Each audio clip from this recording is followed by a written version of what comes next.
भागवत महापुराण की जय हो। भक्तवत्सल भगवान की जय हो। संत भगवान की जय हो। सुखदेव जी महाराज की जय हो। परम मंगलमय परात्पर परम अखिलेश्वर अकारण करुण करुणालय वरुणालय तड़ित विनंदित पीतांबरधारी भक्तवांछा कल्पतरु भगवान श्री बालकृष्ण की वांग्मयी प्रतिस्वरूपा श्रीमद्भागवत कथा महापुराण आज से शुभारंभ होने जा रही है।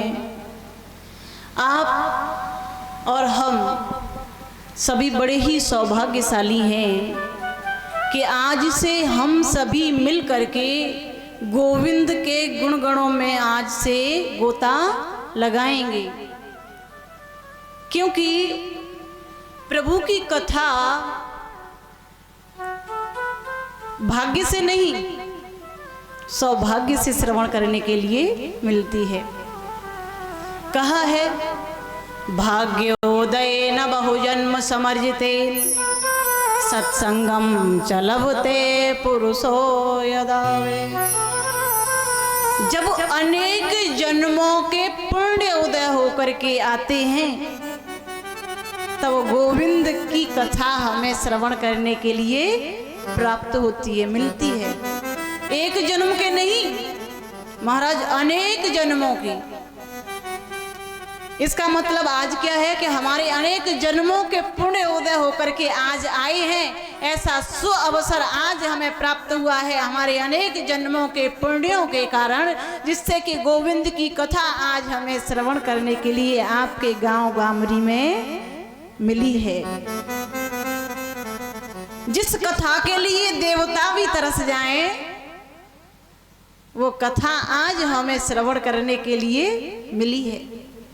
क्योंकि महाराज जिस समय कहते हैं कि जब परीक्षित जी को श्राप दिया तो सुखदेव जी महाराज जब परीक्षित जी को श्रीमद् भागवत महापुराण की कथा श्रवण कराने के लिए विराजमान हुए तो क्या हुआ, देवता अमृत कलश लेकर के आए और देवताओं ने कहा सुखदेव जी एक काम करो। बोले क्या?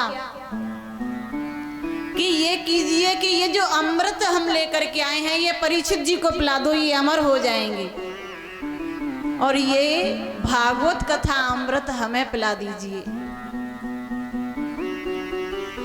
सुखदेव जी ने कहा ये देवता तो बड़े ठगिया हैं। अरे अगर ये आते और आकर के कथा में बैठ जाते श्रवण करने के लिए तो ये थोड़ा ही था कि केवल कथा परीक्षित जी के कानों में ही जाती। अरे जो भी आके बैठ जाएगा उसके कानों में कथा जाएगी। लेकिन इन्होंने तो भागवत कथा जो अनमोल है उसका मोल लगा दिया, अमृत से तुलना कर दी। सुखदेव जी ने सोचा कि चलो हम अदला बदली कर भी लेते, लेकिन बराबर की चीज की अदला बदली होती है। को सौधा को कथा लोके को कांचः को मणिर महान ब्रह्मरातौ विचार्यैव तदा देवांजहासः।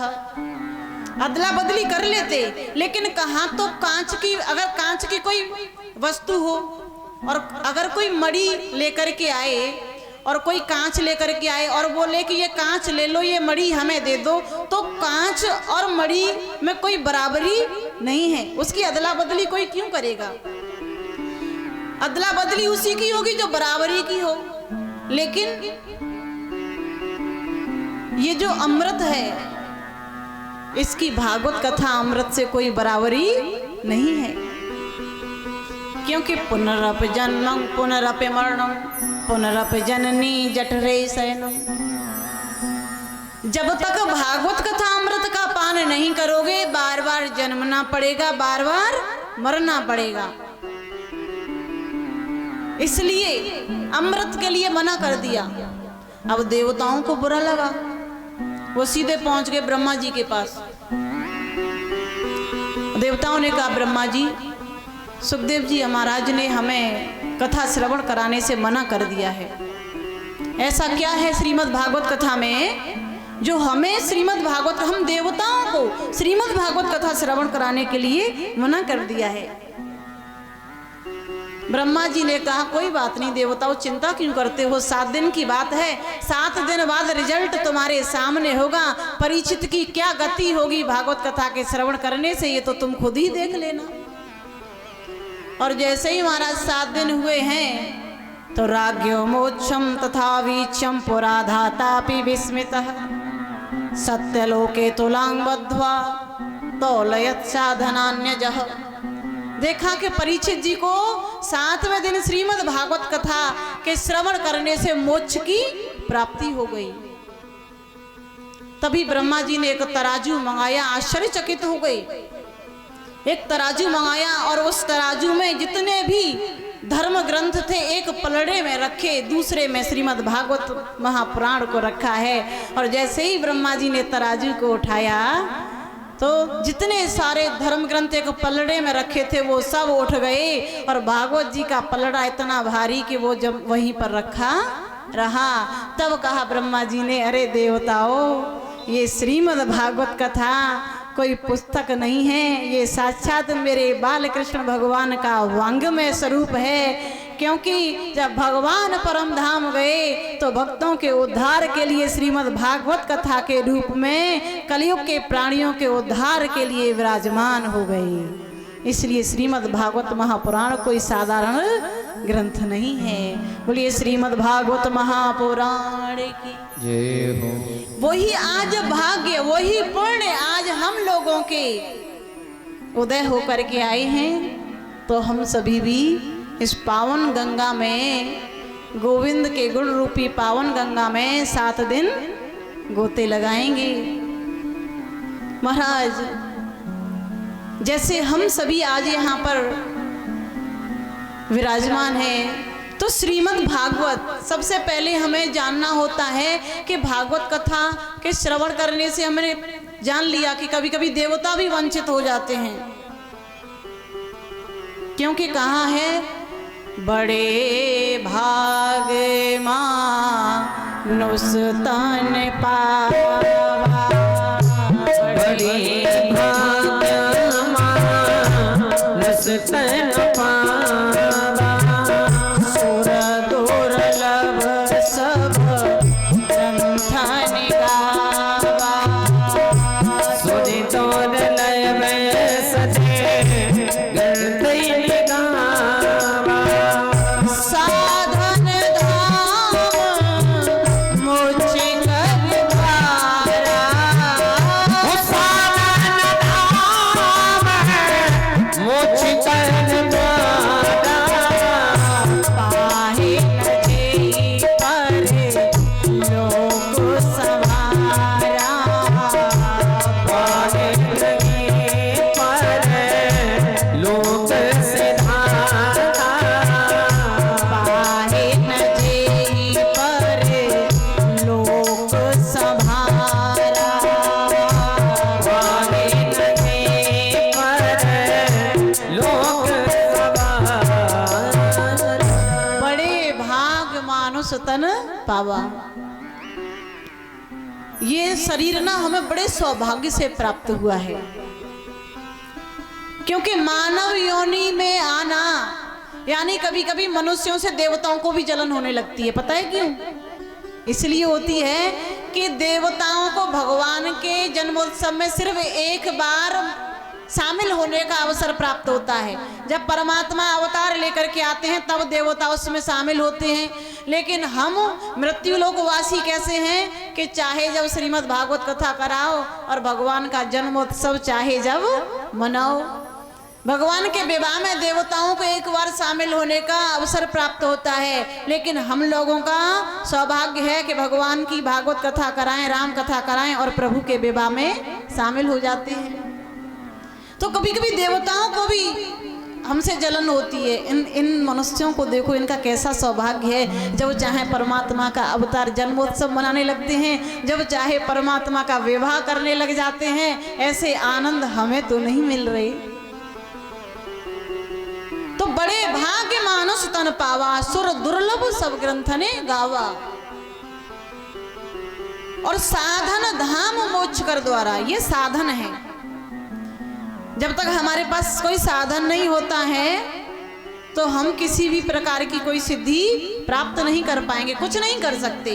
अगर ये शरीर नहीं होगा तो क्या कर सकोगे। और ये जो भगवान के भक्ति का जो आनंद है, भजन का जो आनंद है, ये सिर्फ मनुष्य योनि में ही मिल सकता है, अन्य योनियों में नहीं मिल सकता।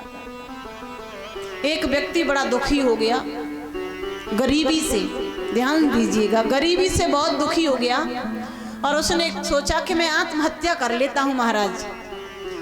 और जब आत्महत्या करने के लिए सरोवर के पास पहुंचा, रो रहा है बैठा बैठा। एक संत वहां से गुजरे, उन्होंने देखा दुखी लग रहा है, कहीं मरने के विचार से तो नहीं बैठा। पहुंचे, भाई क्या करने वाले हो? उसने कहा मैं आत्महत्या करूंगा, मैं बहुत गरीब हूं।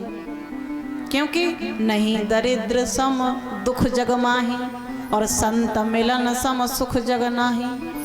संसार में दरिद्र जैसा कोई बड़ा दुख नहीं है और संतों से मिलने जैसा कोई बड़ा और सुख नहीं है। महात्मा जी के चरणों में गिर गया, रोने लगा, मैं मरना चाहता हूं, मैं इतना गरीब हूं कि मेरे पास खाने की भी व्यवस्था नहीं है। संत बोले तो एक काम करो, अभी नहीं मरना, तुम सुबह मरना, अभी इस समय नहीं मरना है, तुम मेरे कहने से कुछ समय के लिए रुक जाओ, तुम सुबह मर जाना। बोला संत कहते हैं तो मैं रुक जाता हूँ। और महाराज सुबह हुई, महात्मा जी उस व्यक्ति को लेकर के राजा के पास पहुंचे और महात्मा जी ने उसको बैठा दिया, राजा से जाकर के बात की। फिर महात्मा जी उस व्यक्ति के पास आए और बोले भैया तुम एक काम करो, तुम तो मरना चाहते हो, गरीब हो इसलिए दुखी हो, तो एक काम करो, ये तुम्हारी जो एक आंख है ना, इसको खरीदने वाला 1 लाख रुपए देने के लिए तैयार है। वो दुखी है, फिर भी दुखी है। फिर थोड़ी देर में महात्मा जी बोले अच्छा अब भी तुम्हें तकलीफ है तो तुम दूसरी आंख भी दे दो, 2 लाख मिल जाएंगे। और अगर अपने 2 कान दे दोगे तो तुम्हें 4 लाख मिल जाएंगे, और ये नाक भी दे दोगे तो 5 मिल जाएंगे, और अगर शरीर के और भी अंग दे दोगे तो तुम्हें 10 लाख रुपए मिल जाएंगे। उसने कहा महात्मा जी तुम पागल वागल हो गए हो क्या? अरे मैं पैसों के लिए अपने शरीर के अंगों को बेच दूं? ये इतने कीमती हैं, मैं इनको क्यों बेच दूं? महात्मा जी बोले तुम तो मरने वाले थे ना, तुम तो अपने आप को गरीब बता रहे थे, तुम तो मरने वाले थे। उस समय उस व्यक्ति की समझ में आया कि मुझसे बड़ा धनवान तो दुनिया में कोई और है ही नहीं। अरे जिनके पास भगवान ने स्वस्थ शरीर दे दिया, स्वस्थ आंखें दे दी, कान दे दिए, 2 हाथ दे दिए, 2 पैर दे दिए, तुमसे बड़ा धनवान कोई और नहीं है। क्योंकि इनसे तुम्हें क्या करना है इन 7 दिनों में कि कर ले कमाई ऐसी जो साथ जा सके।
शिष्यों को सदा मन से लगाते चले गए।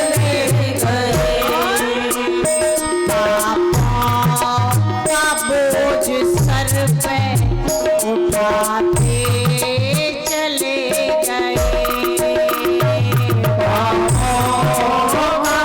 बोझ सर पे उठाते चले गए। का बोझ सर पे उठाते चले गए।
भक्तवत्सल भगवान की जय हो। तो इसलिए आज से क्या करना है, कर लो। दुनियादारी की कमाई तो बहुत कर ली, लेकिन कुछ अपने लिए भी तो कर लो। कर लो कमाई ऐसी जो साथ जा सके। अगर हम कहीं बाहर जाते हैं तो जो हमारी सांसारिक जो धन है हम उसकी व्यवस्था करते हैं कि नहीं, क्योंकि राह में जाएंगे, रास्ते में कहीं जाएंगे किसी जगह पर तो हमें ज़रूरत पड़ेगी, तो उसकी व्यवस्था करके चलते हैं ना। ऐसे ही हमें ऊपर जाने की भी व्यवस्था करके चलनी चाहिए, क्योंकि मुश्किल पड़े जो राह में तो काम आ सके। और कर लो कमाई ऐसी जो साथ जा सके। इसलिए आज हम वो वाली कमाई करने के लिए यहाँ बैठे हैं। तो भागवत जी श्रीमद् भागवत कथा में 18,000 श्लोक हैं, 335 अध्याय हैं, 12 स्कंद हैं। श्रीमद् भागवत कथा की रचना व्यास जी महाराज ने की। चतुर श्लोकी श्रीमद् भागवत कथा को 18,000 श्लोकों में विस्तारित किया। भागवत का अर्थ है, भागवत जी में यानी भागवत में 4 अक्षर हैं। भ से भक्ति, ग से ज्ञान, व से वैराग्य, त से तत्व। भक्ति ज्ञान वैराग्य का समूह तत्व जो एक जगह ही हमें मिल जाए उसको श्रीमद् भागवत कथा कहते हैं। हम अन्य ग्रंथों को पढ़ेंगे, किसी में ज्ञान की चर्चा होगी, किसी में वैराग्य की चर्चा होगी, किसी में भक्ति की होगी, लेकिन श्रीमद् भागवत महापुराण एक ऐसा ग्रंथ है इसमें भक्ति ज्ञान वैराग्य के लिए जगह जगह भटकने की जरूरत नहीं, एक ही जगह मिल जाता है। भगवत जी में सबसे पहले जो प्रथम श्लोक में जो वंदना की गई है, कहा है, सच्चिदानंद रूपाय विश्वोत्पत्त्यादि हेतवे तापत्रय विनाशाय श्री कृष्णाय वयं नमः। सत्य की वंदना कीजिए। सच्चिदानंद, जो परमात्मा सच्चिदानंद है, यानी भगवान के नाम अनेक हैं, परमात्मा के नाम है अनेक। भगवान ने कई अवतार लिए, राम अवतार, कृष्ण अवतार, नरसिंह अवतार, वामन अवतार इत्यादि अवतार लिए हैं प्रभु ने, लेकिन किसी नाम को लेकर के वंदना नहीं की जिसका सच्चिदानंद स्वरूप है। ऐसे भगवान सच्चिदानंद रूपाय विश्वोत्पत्त्यादि हेतवे, जो परमात्मा विश्व की उत्पत्ति करते हैं, उसका पालन करते हैं और फिर उसका सृजन कर देते हैं। तापत्रय विनाशाय, जो तीनों तापों को विनाश करने वाले हैं, ऐसे भगवान श्री कृष्ण को हम बार बार वंदन करते हैं। वयं नमः, इसमें कहा है कि भगवान श्री कृष्ण की युगल छवि को, यानी साथ में राधा रानी को भी वंदन किया है। पर महाराज राधा रानी का नाम क्यों नहीं लिया? भागवत जी में एक भी जगह नाम नहीं आया कहीं भी। सुखदेव जी ने क्यों? क्योंकि सुखदेव जी ने राधा रानी का नाम इसलिए नहीं लिया कि जब राधा रानी का जब नाम लेते हैं तो वो समाधि में चले जाते हैं सुखदेव जी। क्यों? क्योंकि राधा रानी उनकी इष्ट है। और सुखदेव जी सोचते हैं कि अगर मैंने किशोरी जी का नाम लिया और मेरी समाधि लग गई तो परीक्षित का इन 7 दिनों में उद्धार कैसे होगा? मुझे मेरे परीक्षित का उद्धार भी तो करना है। इसलिए राधा जी का नाम गुप्त में लिया, लेकिन स्पष्ट कहीं नाम नहीं लिया। श्री कृष्णाय वयं नमः, प्रभु की युगल छवि को वंदन किया है। जैसे आप हम सभी यहाँ पर विराजमान हैं, ऐसे ही नैमिषारण्य में 88,000 शौनकादि ऋषि विराजमान हैं। वहीं पर कम उम्र छोटी आयु वाले सूत जी महाराज गए, बड़ी बड़ी उम्र वाले जिनके सामने सतयुग, त्रेता, द्वापर, कलयुग, ये चतुर्युगियां कई बार निकल गई हैं। इतनी बड़ी बड़ी उम्र वाले संत विराजमान हैं और छोटे से सूत जी गए तो उन्होंने जितने बड़े बड़े संत थे सबने उठ करके प्रणाम किया और आसन पर बिठाया। सूत जी ने कहा, महाराज एक बात बताओ, आप इतने बड़े बड़े हैं, छोटे बच्चों को तो बड़ों को प्रणाम करना होता है, आपने ये उल्टी गंगा कैसे बहा दी? संतों ने कहा, धन वृद्धा बल वृद्धा आयुर्वृद्धा स्तुतैव च ते सर्वेपि ज्ञान वृद्धाश्च किंकरा शिष्य किंकरा। कोई धन में बड़ा होता है, कोई बल में बड़ा होता है, कोई आयु में बड़ा होता है, लेकिन हे सूत जी महाराज, जो ज्ञान में बड़े होते हैं ना वो सबसे बड़े होते हैं। और आप तो महाराज अज्ञान ध्वांत विध्वंस कोटि सूर्य समप्रभः। अरे आप तो इतने बड़े ज्ञानी हो सूत जी कि जो सूर्य है ना ये तो बाहर के अंधकार को समाप्त करता है, लेकिन आपके अंदर तो करोड़ों सूर्यों के समान ज्ञान भरा पड़ा है, जो जीव के हृदय के अंदर जो अंधकार होता है ये उसको समाप्त कर देता है। सूर्य में भी इतनी सामर्थ्य नहीं कि जीव के हृदय के अंदर के अंधकार को मिटा दे, लेकिन आप में जो ज्ञान है ना वो जीव के हृदय रूपी अंधकार को सामर्थ्य है उसको मिटाने की। जो हृदय में अंधकार भरा पड़ा है, जो छल कपट राग द्वेष इत्यादि भरा पड़ा है, उसको भी समाप्त करने की सामर्थ्य है आपके अंदर।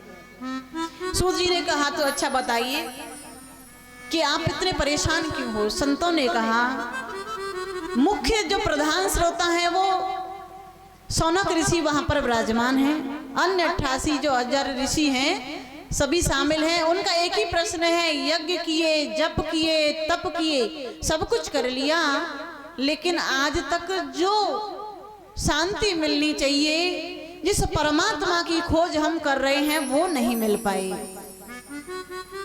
सूत जी ने कहा, आपकी सिर्फ यही समस्या है तो मैं इस समस्या को समाप्त किए देता हूं। मैं आपको ऐसी प्रभु की भागवत कथा, श्रीमद् भागवत महापुराण की कथा सुनाऊंगा जिससे कि प्रभु की प्राप्ति अवश्य होगी। तब कहा सूत जी महाराज ने, हे शौनकादि ऋषियों, एकदा हि विशालायां चत्वार ऋषयो मलः सत्संगार्थं समायाता ददृशुशस्त्र नारदम्। एक बार बद्री विशाल में ब्रह्मा जी के 4 मानस पुत्र जो हर समय भगवान के नाम का कीर्तन करते रहते हैं, वो आ रहे थे।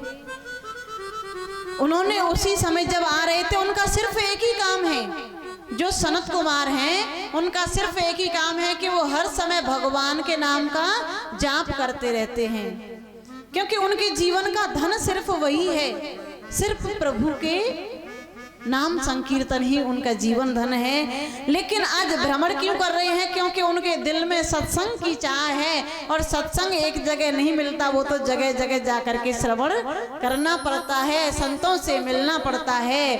तो उसके लिए वो जब निकले हैं और उनके जीवन का जो धन है वो कहते हुए जा रहे हैं, हमारो धन राधा श्री राधा श्री राधा, हमारो धन राधा श्री राधा श्री राधा, हमारो धन राधा श्री राधा श्री राधा, हमारो धन राधा श्री राधा श्री राधा,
राधा श्री राधा।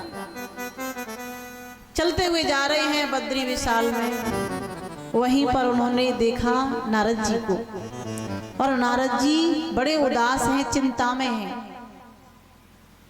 जैसे ही उन्होंने नारद जी को देखा, उन्होंने पूछ लिया, कथम ब्रह्मंदीन मुख कुतश्चिंतातुरो भवा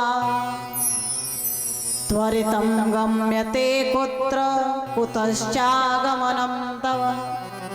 हे नारद जी, इतने उदास क्यों हो, चिंता में क्यों हो? अरे संत कभी चिंता में नहीं रहते, संत कभी उदास नहीं रहते। आप तो ऐसे, आपका मुंह तो ऐसे लटका हुआ है जैसे किसी कृपण के धन को किसी चोर ने छीन लिया हो। इतने परेशान क्यों हो? इदानी शून्य चित्तोसी गतवित्तो यथा जनः तवेदं मुक्त संगस्य नोचितं वद कारणम। अपनी उदासी का कारण बताओ। जैसे ये कहा, नारद जी ने कहा, अहम तु पृथ्वीयातो ज्ञात्वा सर्वोत्तमामिति पुष्करं च प्रयागं च काशी गोदावरी तथा हरिक्षेत्रं कुरुक्षेत्रं श्रीरंगसेतुवन्दनम् एवमादित्यनाथं जगतादिषु तीर्थेषु भ्रममाणैतस्तः। मैं इस नारद जी ने कहा कि हे सनत कुमारों, हे ब्रह्मा जी के मानस पुत्रों, मैं इस मृत्यु लोक को सर्वश्रेष्ठ समझ करके आया, लेकिन मैं अनेक तीर्थों में भ्रमण किया, मेरे मन को कहीं शांति नहीं मिली। सोचा कि गृहस्थों के घर जाऊं, तो वहां जाकर के मैंने देखा संसार वाले क्या कर रहे हैं। तरुणी प्रभुतागे है श्यालको बुद्धिदायक कन्या विक्रयणो लोभाद दंपति नाम च कलकनम। आजकल घरों में जो वृद्ध होते हैं उनकी नहीं चलती महाराज, चलती किसकी है? जो घर में नई बहू आ जाती है उसकी चलती है। और अगर कोई बात समझ में ना आए तो बुजुर्गों से सलाह नहीं ली जाती। बोले तो क्या होता है? बोले ससुराल से साले को बुलाया जाता है। सनत कुमार बोले नारद जी फिर आपको इस चीज से क्या दिक्कत है? अगर बच्चे संभाल रहे हैं तो संभालने दो, तुम्हें क्या दिक्कत है? तुम्हारी शादी नहीं हुई इसलिए तुमको बुरा लगता है क्या? नारद जी बोले महाराज ऐसी बात नहीं है, लेकिन जब कोई काम बच्चों से ना हो तो बुजुर्गों से सलाह लेना आवश्यक होता है। महाराज बुजुर्ग होना घर में कितना जरूरी है पता है? एक बार क्या हुआ, एक व्यक्ति ने अपनी बेटी का रिश्ता कर दिया। जब वहां से बारात जाने लगी तो उस व्यक्ति ने एक शर्त रखी कि देखिए बारात आए तो मैं अपनी बेटी का विवाह तभी करूंगा जब उस बारात में कोई भी बुजुर्ग नहीं आना चाहिए। ये शर्त उन लोगों ने, लड़के वालों ने मान ली, लेकिन लड़के के जब नाना जी आए तो बोले ना ना, हम तो नाना हैं और हम जरूर जाएंगे, हमारे बिना बारात नहीं जाएगी। जब ऐसा हुआ अब तो नाना जी जिद पर अड़ गए। तो जो जवान थे जो बारात में जाने वाले थे उन्होंने व्यवस्था की और नाना जी को छुपा करके बारात में ले गए। जबकि शर्त ये है कि अगर कोई बुजुर्ग आया तो मैं अपनी बेटी का विवाह नहीं करूंगा। नाना जी पहुंच गए महाराज। जैसे ही बारात में पहुंचे नाना जी को सभी ने छुपा करके रखा, जितने जवान बाराती गए थे। लेकिन फिर से लड़की वाले, जो लड़की के पिता हैं, लड़की वालों की एक शर्त और आई। उन्होंने कहा ये जो नदी में जो जल बह रहा है, तुम सबको ये नदी का पानी है ना, इसको दूध करना होगा। इसका क्या करना होगा? नदी के जल का दूध करना होगा, इसमें इसको दूध से भरना होगा। अब तो बाराती चिंता में पड़ गए कि बारात तो ले आए, लेकिन इस नदी में दूध हम भरेंगे कहाँ से? इतना पानी है, इसमें दूध कहाँ से लेके आएंगे? अब तो चिंता में पड़ गए। लेकिन इतने में नाना जी बोले कि इस बात का समाधान, इस समस्या का समाधान मेरे पास है। बोले क्या? कि उस लड़की के पिता से कहो कि तुम पहले नदी का पानी सुखा दो और हम इसको दूध से भर देंगे। जैसे ही बारातियों ने कहा कि महाराज हम नदी को दूध से भर देंगे, लेकिन पहले तुम इस नदी के पानी को सुखा दो, तभी लड़की के पिता की समझ में आया कि तुम में कोई ना कोई बुजुर्ग जरूर आया है, इसमें बुजुर्ग जरूर है, तुम में इतना सामर्थ्य नहीं कि ऐसा सटीक उत्तर दे सको, इसलिए बुजुर्गों का होना घर में बहुत जरूरी है। नारद जी कहते हैं साले को बुलाया जाता है सलाह के लिए ससुराल से, और तो और तरुणी प्रभुतागे है श्यालको बुद्धिदायक, ये तो ठीक है, लेकिन कलयुग में और क्या हो रहा है? कन्या विक्रयणो लोभाद दंपति नाम च कलकनम। कन्याओं का भी विक्रय होने लगा है। जब विवाह होता है तो कहते हैं समधी, यानी जिनकी बुद्धि मिले दोनों की वो बनते हैं समधी। लेकिन अभी समधी कैसे बनते हैं? जब दहेज का जो व्यवस्था होती है अगर उसका लेन देन बराबर कर दोगे तब समधी बनते हैं, यानी आर्थिक मामलों के आधार पर समधी बनाए जाते हैं। पहले के जो रिश्ते होते थे जब विचार मिलते थे, जिनकी धी यानी बुद्धि सब मिलती थी, तब रिश्ते बनाए जाते थे। इसलिए आजकल के रिश्ते भी वैसे ही हो गए हैं, जैसे समधी बनने लगे पैसों के बल पर, ऐसे ही रिश्ते भी चलते हैं। नारद जी ने कहा महाराज वो भी तो मैंने देखा कन्या विक्रयण लोभाद दंपति नाम च कलकनम, आजकल कन्याओं का क्रय विक्रय होने लगा है। उसके बाद मैंने देखा कि संत भी आजकल पाखंडी हो गए हैं। मैं बड़ा दुखी हुआ, मैंने ये सब देखा। तो उसके बाद एवं पश्यन कलेर दोषान पर्यटन नवनीमहम यामुनम तटमापन्नो यत्र लीला हरेर्भु। उसके बाद में जहाँ पर मेरे श्याम सुंदर ने, भगवान श्री कृष्ण ने अपनी बाल लीलाएं की, मैं यमुना के तट पर गया। और जैसे ही यमुना के तट पर गया, तत्राश्चर्यं मया दृष्टं श्रूयतां तन्मुनीश्वरा एका तो तरुणी तत्र निसन्ना खिन्न मानसा। मैंने देखा कि वहाँ यमुना जी के किनारे एक वृद्ध यानी एक जवान स्त्री बैठी हुई है और इसके गोद में दो वृद्ध पुरुष सर रख करके सोए हुए हैं। देखिए हमारा समय, कथा विलंब से आज प्रारंभ हुई थी, इसलिए भागवत जी के महात्म्य को संक्षिप्त में ही आपको श्रवण कराया जाएगा, क्योंकि काफी विलंब हुआ कथा प्रारंभ होने में। जब नारद जी ने देखा, और वो जो स्त्री है ना, वो कोई और नहीं है, वो जो जवान स्त्री साक्षात भक्ति मैया है, और जो वृद्ध पुरुष हैं वो भक्ति महारानी के पुत्र ज्ञान और वैराग्य हैं। अब आश्चर्य तो होगा, माँ जवान हो और बेटे बुजुर्ग हो जाएं, बुढ़े हो जाएं, वृद्धावस्था को प्राप्त हो जाएं, उस माँ के जीवन में कितना दुख होगा। भक्ति महारानी यमुना के किनारे बैठी बैठी रो रही हैं, और अनेक देवियां जो देवताओं के घरों से हैं, अनेक नदियां स्त्री रूप धारण कर करके आई हैं और भक्ति मैया को समझाती हैं। इतने में नारद जी देख रहे हैं, और नारद जी को भक्ति मैया ने देखा। भक्ति मैया ने कहा, भो भो साधो क्षणं तिष्ठ मच्चिन्तामपि नाशय दर्शनं तव लोकस्य सर्वथा गहरं परम्। हे नारद जी, आप आइए और मेरी भी चिंताओं को दूर कीजिए। मुझे तो पता लगा है, मुझे तो ऐसा पता चला है कि आपके दर्शन मात्र से जीवों के दुखों का निवारण हो जाता है, क्योंकि जब जीव किसी संत के दर्शन करते हैं तब जीव से जो दुख होते हैं उसके जीवन में वो समाप्त हो जाते हैं। नारद जी ने पूछा, आप कौन हो? काशी त्वं का विमोचेम नार्यः का पद्मलोचन वद देवी सविस्तारम स्वस्य दुखस्य कारणम। हे देवी, तुम कौन हो और अपने दुख का कारण मुझे विस्तार से सुनाओ।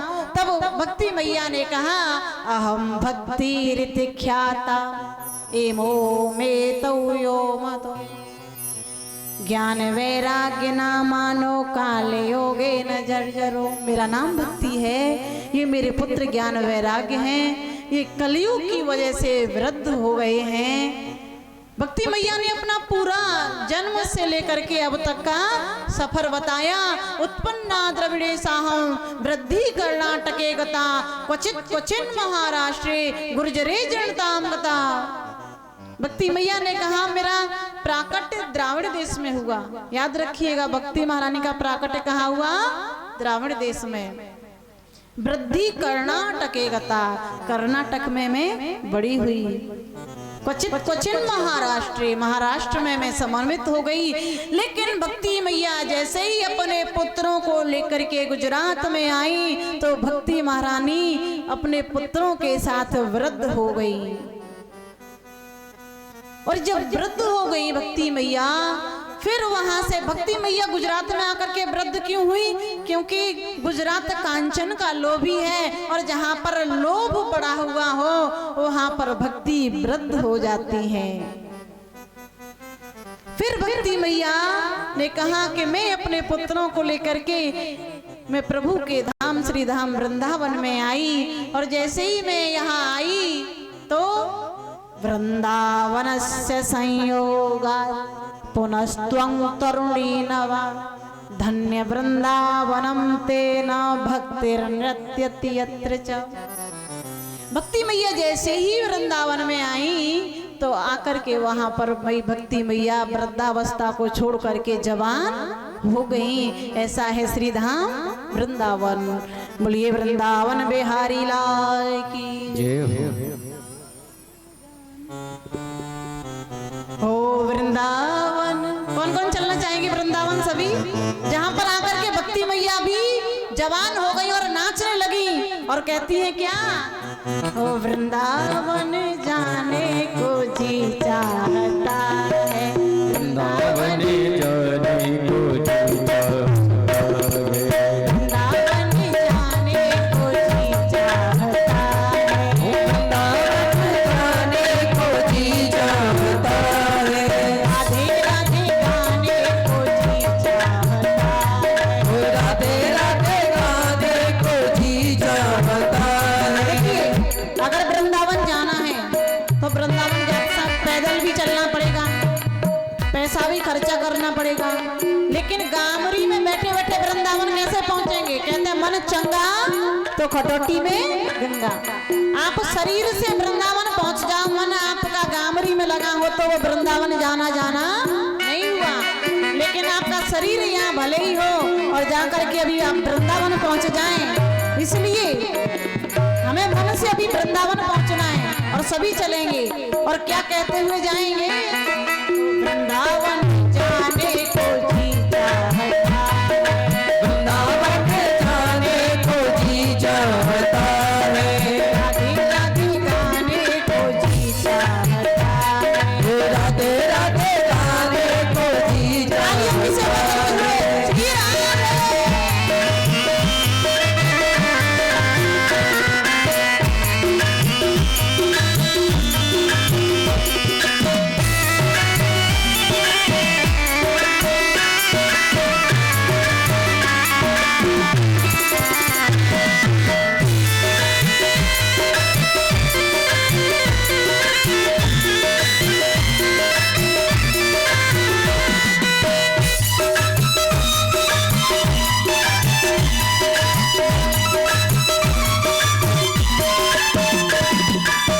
वृंदावन में श्री माते बिहारी, वृंदावन में माते बिहारी, वृंदावन में श्री माते बिहारी, वृंदावन में श्री माते बिहारी, बांके बिहारी स्नेह बिहारी, बांके बिहारी सखिया बिहारी, बांके बिहारी स्नेह बिहारी, बांके बिहारी सखिया बिहारी,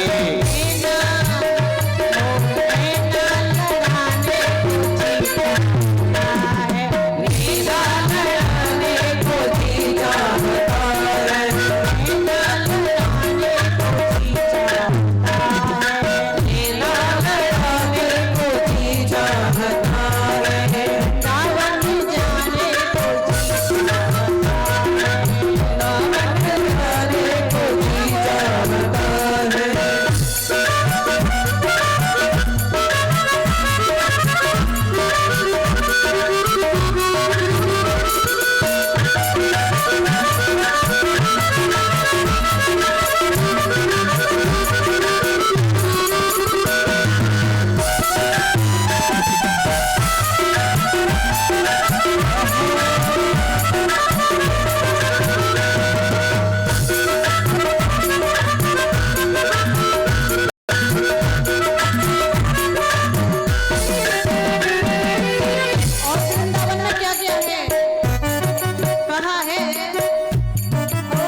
तो महाराज जहां पर आकर के जिस वृंदावन धाम में भक्ति महारानी जवान हो गई, धर्म कर्म जहां बटत जेवरी, मुक्ति भरे जहां पानी, ऐसा है श्री धाम वृंदावन। लेकिन भक्ति मैया ने कहा मेरे बेटे जो मेरे पुत्र हैं वो तो वृद्ध हैं, आप कुछ उपाय कीजिए। नारद जी ने अनेक उपाय किए, वेदों का, उपनिषदों का, गीता का इत्यादि का पाठ किया, कुछ नहीं हुआ। आकाशवाणी हुई, नारद जी सत्कर्म करो। अब जानते नहीं सत्कर्म क्या है, भूल गए। नारद जी ने सनत कुमारों को पूछा, इसलिए मैं घूम रहा हूँ कि सत्कर्म किसे कहते हैं। तो कहा सनत कुमारों ने कि श्रीमद् भागवत महापुराण को ही सत्कर्म कहते हैं। भागवत महापुराण की कथा ज्ञान वैराग्य को सुनाओ, वो वृद्धावस्था से दूर हो जाएंगे, वो जवान अवस्था को प्राप्त कर लेंगे। नारद जी ने कहा इतने मैंने वेदों का, उपनिषदों का, गीता का पाठ किया, जब उनसे कुछ नहीं हुआ तो भागवत जी से क्या हो जाएगा। सनत कुमारों ने कहा नारद जी कभी कभी बड़े बड़े डॉक्टरों को दिखा लेते हैं, बड़े बड़े डॉक्टरों से इलाज करवाया लेकिन मरीज ठीक नहीं हुआ। कभी कभी किसी की 2 रुपए की चूरन चटनी ही काम कर देती है।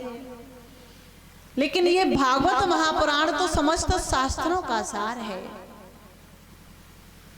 इसलिए सनत कुमारों के कहने पर हरिद्वार में गंगा जी के तट पर आनंद नामक तट पर श्रीमद् भागवत कथा प्रारंभ की है। महाराज उसमें सनत कुमार वक्ता बने हैं, नारद जी श्रोता बने हैं। कथा प्रारंभ हुई और जब कथा प्रारंभ हुई, मंगलाचरण जैसे ही प्रारंभ किया है सनत कुमारों ने, भक्ति मैया सबके हृदय में प्रकट हो गई, ज्ञान वैराग्य जवान हो गए। बोलिए बांके बिहारी लाल की जय हो। नारद जी ने प्रश्न किया, हे सनत कुमारों, हमें ये तो पता चल गया कि श्रीमद् भागवत महापुराण के श्रवण करने से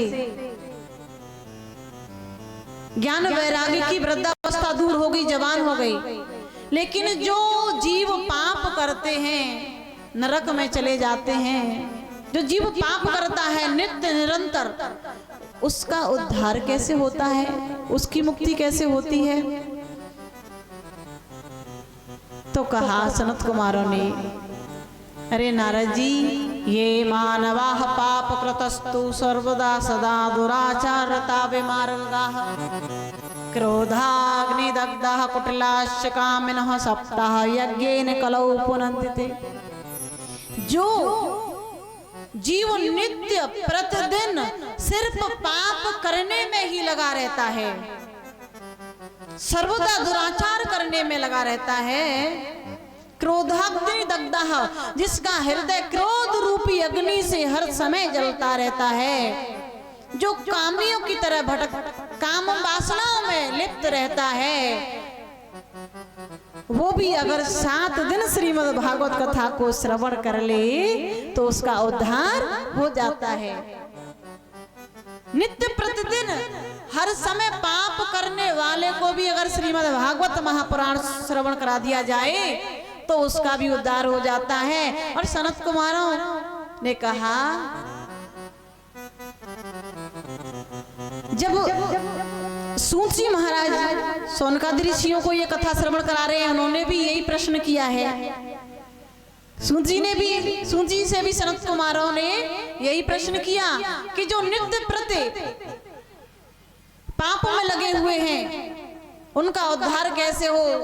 सूची ने कहा, देखो ज्ञान वैराग्य की वृद्धावस्था दूर हो गई, लेकिन भागवत कथा श्रवण करने से जो नित्य प्रति पापों में लगे हुए हैं उनका भी उद्धार होता है। और सूची ने यह भी कहा कि महाराज ये तो छोड़िए, जो पाप करते करते मर जाते हैं उनका भी श्रीमद् भागवत कथा श्रवण करने से उद्धार हो जाता है। 88,000 ऋषि बैठे हैं। प्रश्न किया कि महाराज ऐसा कभी किसी का हुआ है क्या। तो कहा, अत्र ते कीर्तिश्याम इतिहास पुरातनम यस्य श्रवण मात्रेण पाप हानि प्रजायते। मैं ऐसी कथा तो मैं श्रवण कराता हूँ, सूत जी ने कहा शौनकादि ऋषियों से, कि जिसके श्रवण करने से बड़े कैसे कैसे पापियों का उद्धार हुआ है भागवत कथा के श्रवण करने से। ये ऐसी कथा मैं तुम्हें सुनाऊंगा जिसके श्रवण करने से जीव के पाप दूर हो जाते हैं। तो मैं तुम्हें संक्षिप्त में ये कथा श्रवण कराऊंगी कि तुंगभद्रा तटे पूर्वम भूतपत्तनमुत्तमम यत्र वर्णः स्वधर्मेण सत्य सत्कर्म तत्परः। एक तुंगभद्रा नदी के किनारे आत्मदेव नामक ब्राह्मण रहते हैं। उनकी पत्नी है धुंधली, गृहस्थ धर्म में है। आत्मदेव जी जितने ज्ञानी ब्राह्मण हैं उनके बिल्कुल विपरीत उनकी पत्नी धुंधली है। बहुत दिन हो गए गृहस्थ धर्म में, लेकिन कोई अभी तक संतान नहीं हुई। लोग आकर के उलाना देने लगे, महाराज आपके घर में कोई संतान नहीं हुई, आपकी घर में जो गाय है वो भी कभी कोई बछड़ा नहीं डालती। ये दुनिया है। आप अगर चैन से जी रहे हो सुख से तो भी इनको तकलीफ होगी, और अगर आप दुखी हैं फिर भी आपको दुख देने के लिए जरूर आएंगे। बोले आपके घर में गाय है वो भी बछड़ा नहीं देती, तुलसी सूख जाती है, आपके घर में पुत्र नहीं है इसलिए आपके जो पितर हैं वो दुखी हैं।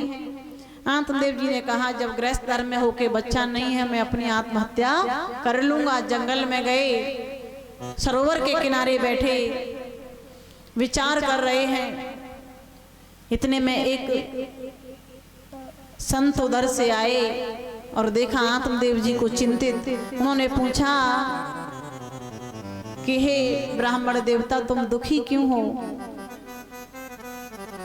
तो कहा आत्मदेव जी ने किम ब्रवीमि मेरे से दुखम पूर्व पापेन संचितम मदीयाः पूर्वजास्तोयम कवो श्राम उपभुंजते। मेरे पूर्व जन्म के पापों के कारण मेरे घर में कोई संतान नहीं हुई है, मैं संतान चाहता हूँ। महात्मा जी बोले अरे अच्छा हुआ कि तुम्हारे घर में पुत्र नहीं हुआ, क्योंकि कहते हैं महात्मा जी तो अपने सत्संग के हिसाब से समझाने लगे कि पुत्र हो जाए तो भाग्य की बात है, अगर न हो तो सौभाग्य की बात है। बोले क्यों? क्योंकि अगर पुत्र हो गया तब तो ठीक है, लेकिन पुत्र होकर के कुपुत्र निकल गया तो जीना मुश्किल कर देता है। इसलिए तुम ये पुत्र की इच्छा को छोड़ करके मुंचा ज्ञानम प्रजारूपम बलिष्ठा कर्मणो गतिम विवेकम तु समासाध्य त्यज संसार वासना। हे ब्राह्मण देव, हे आत्मदेव, ये संसार की वासनाओं को छोड़ करके तुम गोविंद के भजन की तरफ अग्रसर हो जाओ, प्रभु का भजन करो। आत्मदेव जी बोले इन महात्माओं से बात कर लो तो ये सिर्फ बोलते हैं कि भगवान का भजन करो, ये क्या जाने कि जब घर में संतान जन्म लेती है तो कितना सुख होता है। आत्मदेव जी ने अंतिम अपने विचार रख दिए कि हे महात्मा जी अगर मेरे घर में संतान नहीं हुई तो मैं अभी आपके चरणों में अपने सर को पटक पटक करके अपने प्राणों को छोड़ दूंगा। महात्मा जी बोले कि ये तो ब्राह्मण देव मर जाएंगे। तभी उन्होंने एक फल दिया और कहा अपनी पत्नी को खिला देना। आत्मदेव जी लेकर के धुंधली के पास पहुंचे। धुंधली सोचती है स्वल्प भक्षेण गर्भः स्याद् गर्भेणोदर वृद्धता। अगर मैं इस फल को खाऊंगी तो मैं गर्भवती हो जाऊंगी, और गर्भवती हो जाऊंगी तो कहते हैं जब गर्भ में जब माताएं गर्भवती होती हैं तो बड़ी तकलीफें होती हैं, दुख दर्द होता है, तो वो असहनीय पीड़ा होती है जब बच्चा होता है तो, और उसे मैं झेल नहीं सकती। तभी उसकी बहन आई और उसने उससे वार्तालाप किया। बोली तेरे जो गर्भ में जो बालक है वो मुझे दे देना और मुझसे कुछ धन ले लेना। बोले ठीक है। बोले इस फल का क्या करें? बोले इस फल को लेकर के गाय माता को दे देते हैं, देखें तो सही संत के दिए हुए फल से कुछ होता है कि नहीं। महाराज धुंधली के कुछ समय बाद धुंधली की बहन के गर्भ से एक पुत्र ने जन्म लिया। आत्मदेव जी बड़े प्रसन्न हुए। कुछ समय बाद आत्मदेव जी की गाय के गर्भ से भी एक पुत्र ने ही जन्म लिया है। बछड़े का जन्म नहीं हुआ, पुत्र का जन्म हुआ है। और जब पुत्र का जन्म हुआ तो उनके कान हैं गाय के जैसे, बाकी शरीर है मनुष्य जैसा, इसलिए उनका नाम गोकर्ण रखा। धुंधली ने अपने पुत्र का नाम धुंधकारी रखा है और कहा है कि अत्काले न तौ जातो तरणौ तनया भो गोकर्ण पंडितो ज्ञानी धुंधकारी महाखल। गोकर्ण जी बड़े पंडित ज्ञानी हुए, धुंधकारी बड़ा दुष्ट और मूर्ख हुआ है। इसको देख करके आत्मदेव जी दुखी हो गए, क्योंकि धुंधकारी मदरा पान करता है, जुआ खेलता है, घर के धन को बर्बाद करके रख दिया। आत्मदेव जी समझाए तो मानता नहीं है। आज पुनः आत्मदेव जी ने आत्महत्या करने का विचार किया। रात्रि में जाने लगे, तो जब जाने लगे गोकर्ण जी ने कहा, पिताजी रात्रि में कहाँ जाते हो? आत्मदेव जी रोने लगे और कहा कि मैं इस धुंधकारी से परेशान हो गया हूं, मैं मरना चाहता हूं। गोकर्ण जी ने कहा, पिताजी ये शरीर है ना, ये पंच भौतिक तन्मात्र शरीर है, ये हड्डी मांस और रुधिर का बना हुआ है। इसकी सिर्फ 3 गतियां हैं। क्या कि अगर जब आत्मा निकल जाए शरीर से, अगर इसको जला दोगे तो राख हो जाएगा, इसको गाड़ दोगे तो कीड़े खा जाएंगे, और इसको अगर कोई पशु खा गया तो ये विष्टा बन जाएगा। इसलिए चित्त जल पावक गगन समीरा पंच रचित यह अधम शरीरा। इससे तुम धर्म भजस्व सततम त्यज लोक धर्मान सेवस्व साधु पुरुषां जहि काम तृष्णा। इस संसार की तृष्णाओं को छोड़ करके संतों के संग जा करके तुम भगवान का भजन करो। गोकर्ण जी ने जब ये समझाया, आत्मदेव जी गए, संतों का संग किया और भागवत जी के 10वें स्कंद का पाठ किया और उन्होंने प्रभु के धाम की प्राप्ति की।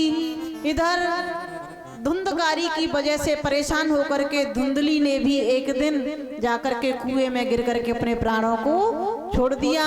गोकर्ण जी तीर्थ यात्रा पर निकल गए। अब धुंधकारी इतने पाप कर्म करने लगा, घर में 5 वेश्याओं को रख लिया, चोरी करके लाता है, मदरा पान करता है, जुआ खेलता है। उन वैश्याओं ने सोचा एक दिन ये जब पकड़ा जाएगा तो इसको तो राजा मृत्यु दंड देगा, लेकिन इसके साथ साथ हमें भी कुछ न कुछ दंड अवश्य मिलेगा। और उसी समय उन्होंने विचार बनाया, क्यों न इस धुंधकारी को मार दिया जाए। और महाराज जब धुंधकारी मदरा पान करके संध्या के समय आया तो उन वैश्याओं ने धुंधकारी को गला दबा करके मारना चाहा, लेकिन बहुत बड़ा पापी है इसलिए मरा नहीं।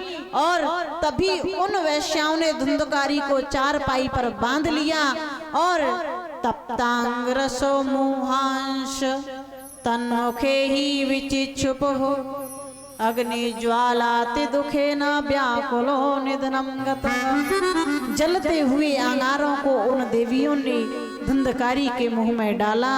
चीखता हुआ धुंधकारी ने अपने प्राणों को छोड़ दिया है। धुंधकारी के उस शरीर को उन वैश्याओं ने घर के अंदर गड्ढा खोद करके गाड़ दिया। धुंधकारी प्रेत योनि में चला गया है। गांव वालों को पता चला, गोकर्ण जी को पता चला, मेरे भाई को उन वैश्याओं ने मार दिया। गोकर्ण जी ने गया जी में पिंडदान किया धुंधकारी के नाम से। गोकर्ण जी एक दिन अपने गांव में वापस आए, रात्रि हो गई तो सोचा गांव वालों से सुबह मुलाकात करूंगा, अभी मैं भगवान का भजन कर लेता हूं। जब भजन करने बैठे कहते हैं, या निशा सर्वभूतानाम तस्याम जागृति संयमी। जिस समय सारा संसार सो जाता है उस समय संत भगवान का भजन करते हैं। गोकर्ण जी जब भजन करने लगे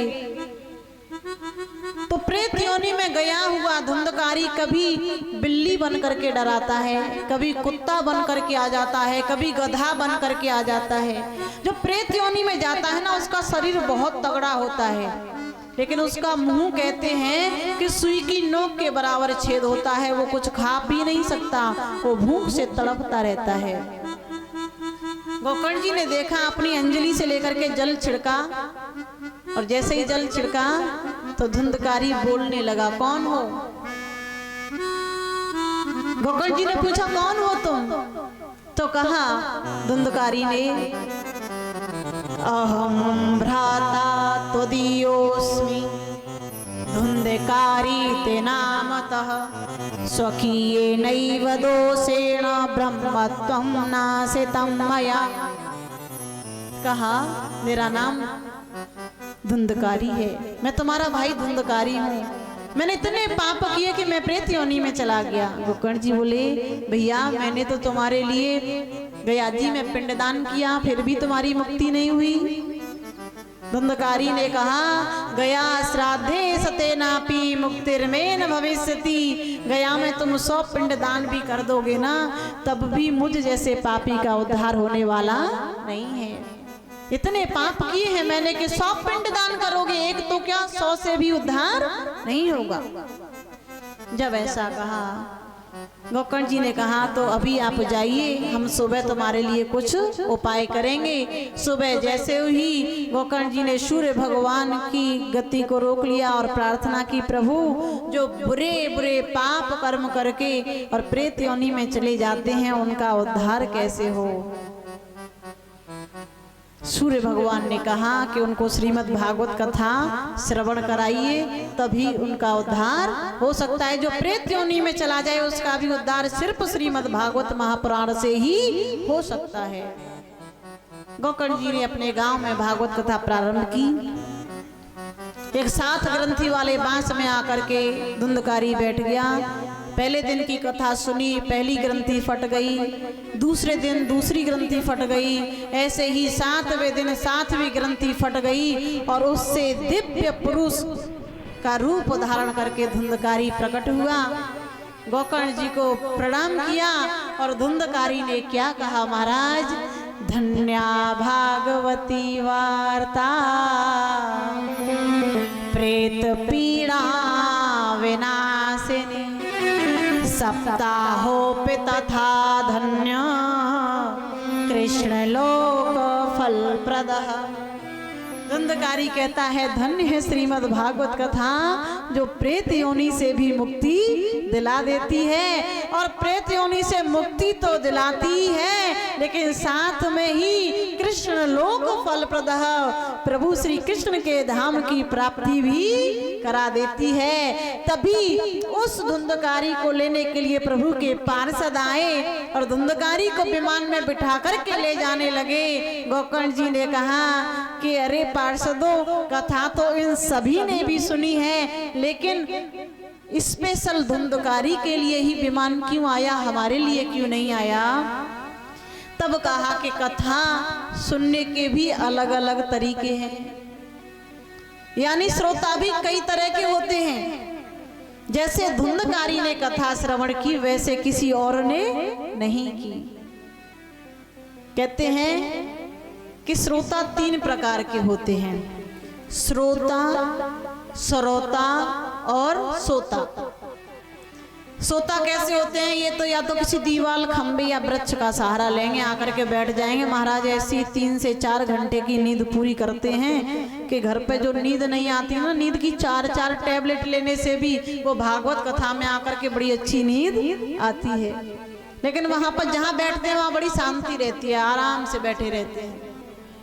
श्रोता है वो आकर के कहीं ना कहीं कोई ना कोई कमी निकालते रहेंगे, ये ऐसा होना चाहिए था, यहाँ ऐसा होना चाहिए था, व्यास जी की गद्दी ऐसी होनी चाहिए थी। वो क्या होते हैं कि ना तो खुद सुनेंगे ना पड़ोसी को, बगल वाले को सुनने देंगे। लेकिन श्रोता वो है जो अपना आसन लगा करके और भगवान की कथा में अपने मन को लगा करके, अपने चित्त को लगा करके कथा श्रवण करे, वो श्रोता होते हैं। और ऐसे ही धुंधकारी ने कथा श्रवण की, इसलिए इसके लिए विमान आया। अगर आप भी ऐसे श्रवण करते तो आपके लिए भी विमान आता। जब ये कहा, धुंधकारी को तो पार्षद ले गए, लेकिन पुनः गोकर्ण जी ने समस्त ग्रामवासियों को लेकर के पुनः श्रीमद् भागवत महापुराण प्रारंभ की है। और जब कथा प्रारंभ की और श्रवण की है तो उस कथा में स्वयं भगवान हरि प्रकट हो गए हैं। बोलिए भक्त वत्सल भगवान की जय हो। और आ करके गोकर्ण जी को गले से लगा लिया। और आज जितने भी गोकर्ण जी के गांव वाले हैं आज प्रभु के साथ वो सभी भगवान के परम धाम के लिए जा रहे हैं। जैसे अयोध्या वासनः पूर्वम यथा रामेण संगता तथा कृष्णेन ते नीता गोलोकम योगी दुर्लभम। जैसे समस्त अयोध्या वासियों को लेकर के भगवान श्री राम अपने धाम को पधारे थे, ऐसे ही आज सभी जितने भी गोकर्ण जी के गांव वाले हैं गोकर्ण जी के साथ भगवान के साथ प्रभु के धाम के लिए पधारे। तो भागवत कथा जीते जी तो मुक्ति देती है, लेकिन भागवत कथा के श्रवण करने से मरने के बाद भी मुक्ति प्राप्त हो जाती है। बोलिए श्रीमद् भागवत महापुराण की जय हो। जैसे ही ये सूची महाराज ने शौनकादि ऋषियों को ये कथा श्रवण कराई तो प्रसन्न हो गए और खुश हो करके जैसे ही संकीर्तन प्रारंभ किया महाराज तो नारद जी ने वहां पर वीणा बजाना प्रारंभ कर दिया। इधर प्रहलाद जी को लगा तो वो ताली बजाने लगे, उद्धव जी ने मजीरा बजाना प्रारंभ किया है। और वहीं पर महाराज इंद्रदेव ने अपनी थाप लगाना मृदंग पर शुरू किया, क्योंकि जब तक ताल न मिले थाप न लगे तब तक संकीर्तन में आनंद कैसे आएगा। और अर्जुन तो बड़े संगीताचार्य हैं, उन्होंने राग रागनी में गाना प्रारंभ किया है। लेकिन सब तो ठीक है, कहते हैं ना कि जब कथा हो तो उसमें 3 चीजें हैं, गायन वादन और नृत्य। अब सब गा रहे हैं बजा रहे हैं लेकिन नृत्य करने वाला तो कोई है नहीं। उसी समय ज्ञान वैराग्य को लेकर के सभी के बीच में भक्ति महारानी का प्राकट हुआ है और भक्ति मैया ताता थैया करके नृत्य करने लगी। और सुखदेव जी महाराज आए उस कथा में और वो भी अपने भागवत जी के श्लोकों को सुंदर कंठ से गाने लगे। हम सभी भी प्रभु का संकीर्तन करेंगे, उसके बाद आज की कथा को यहीं विश्राम करेंगे। मैं आपको बता दूं कि कल की कथा का समय जो है वो है 12 बजे से 4 बजे तक, तो आप समय से आए। मैंने आपको पहले ही बता दिया है कि कर लो कमाई ऐसी जो साथ जा सके, मुश्किल पड़े जो राह में तो काम आ सके। ये प्रभु ने ऐसा सुंदर अवसर दिया है, तो सभी आएं और कथा का लाभ अवश्य लें।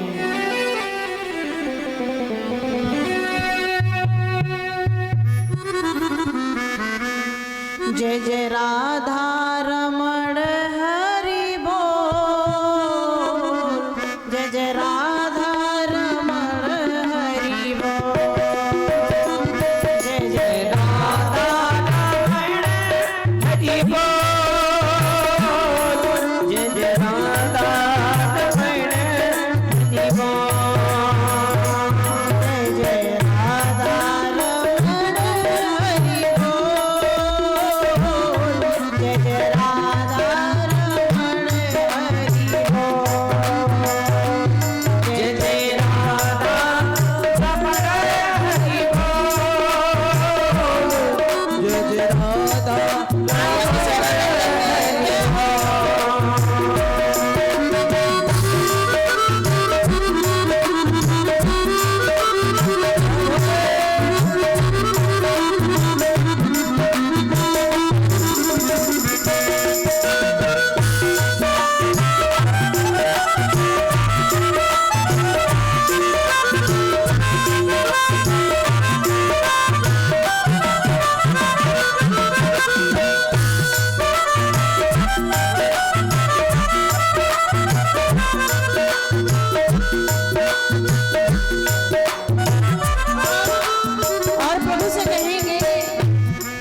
सभी लोग खड़े हो जाएं। आइए सभी आरती करेंगे। जितने भक्त लोग पांडा में बैठे सभी खड़े होकर भगवान की आरती करें।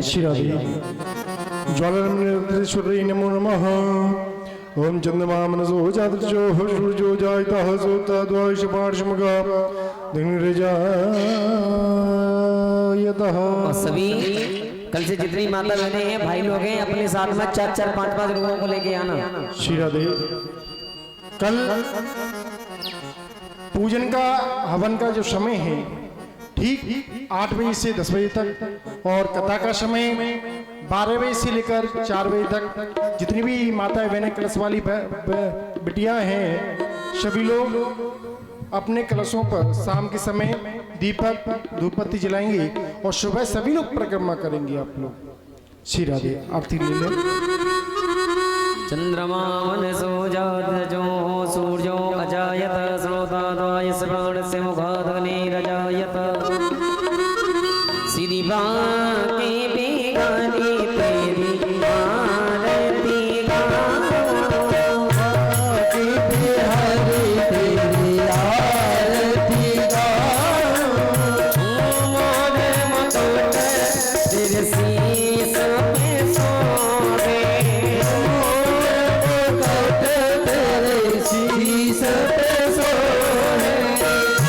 प्यारी बंसी मेरा मन मोहे। प्यारी बंसी मेरा मन मोहे।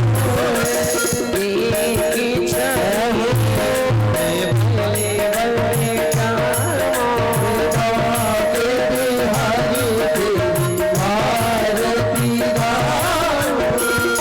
चरणों से निकली है गंगा प्यारी। चरणों से निकली है गंगा प्यारी। जिसमें सारी दुनिया तारी। जिसमें सारी दुनिया तारी। उन्हें चलने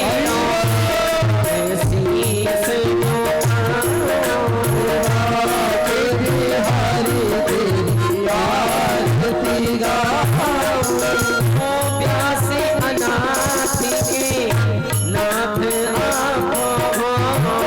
प्यासे अनाथ के नाथ आपो। सुख दुख जीवन प्यारे साथी आपो। जीवन प्यारे साथ आपो। पास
पुष्पेति वादी परमात्मा देव होतन गुण शांति विधि शांति आपा शांति शांति शांति देवा शांति शांति शांति शांति शांति शांति शांति भवतु।